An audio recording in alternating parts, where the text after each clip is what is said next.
My experience on the stage was phenomenal.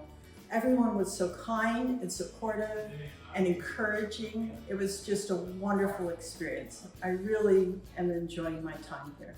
My preparation to get ready took a lot of work. I took the counsel of a lot of other people that have done this before, and they said just the week before you get here, just set aside all other responsibilities and just really focus and memorize.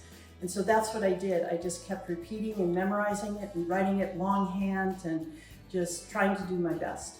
My time in LEADR has been absolutely fabulous.